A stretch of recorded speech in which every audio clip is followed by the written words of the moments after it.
you want someone, I think, in a relationship that you can spar with. And it's partly because you have hard problems to solve.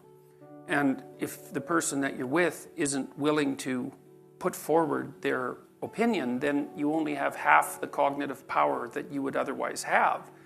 And hopefully you find someone who's interestingly different from you, like not so different that you can't communicate, and you have to be careful of that, but interestingly different, and then hopefully they have the ability and the will to express their opinion, and then, well, then it's, then your interest stays heightened, and there has to be that tension in a relationship. People think, well, I want to get along perfectly with my partner. It's like, no, you probably don't. You just get bored, and then you go looking for trouble.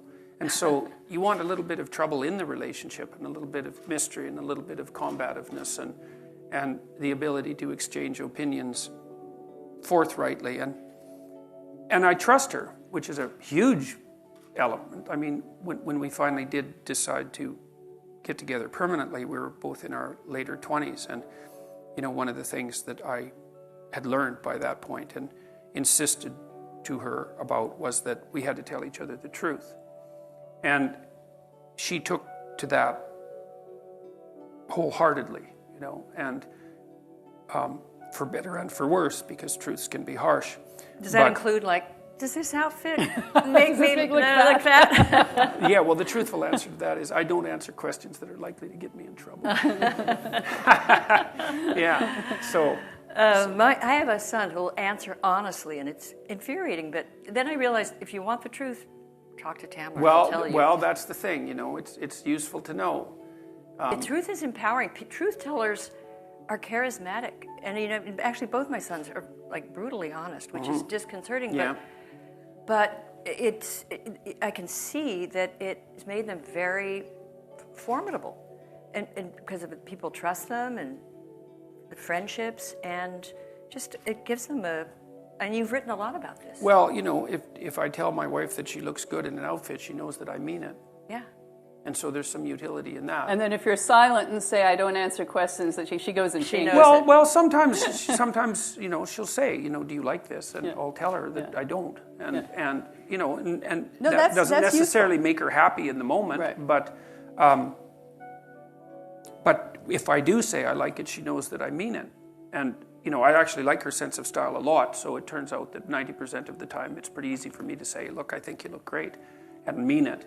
Mm-hmm. And, she's a fairly harsh standard bearer too. Like she's insisted that I stay in whatever reasonable physical shape I happen to be in. That was something that she's very demanding of. And I would say that it's the same from my side.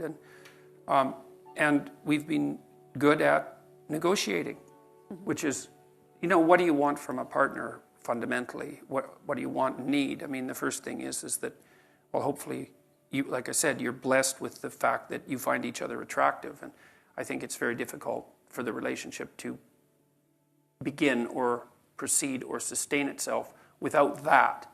But having that, then what do you want? Well, you want someone that you can trust. You want someone that you can build a view of the future with.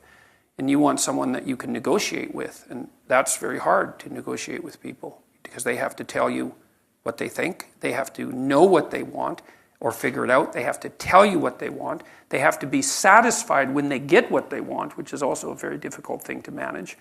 And you have to continually update that because your life goes through different stages. And your attraction wanes, as we all know at our stage of life, not fatally necessarily. Speak for yourself. but you will go. I mean, you will not be 25 forever. So that has to be renegotiated. Yeah, well, and you have to work at that too, right. And that's something that people also don't understand because they tend to think that, well, that all romantic interaction should be spontaneous.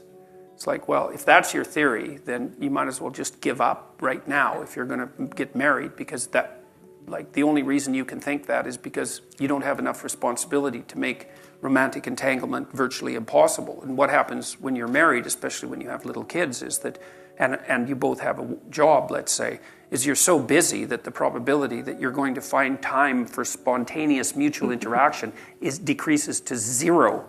And so if that's what you're hoping for, then you're never going to have it. And so what you have to do is you have to make time for each other. And, if you're dating, when you're establishing a relationship, well, you put some effort into it. You decide that you're going to go out for dinner and you dress up to some degree and, you try to present yourself to each other in some halfway mutually acceptable manner.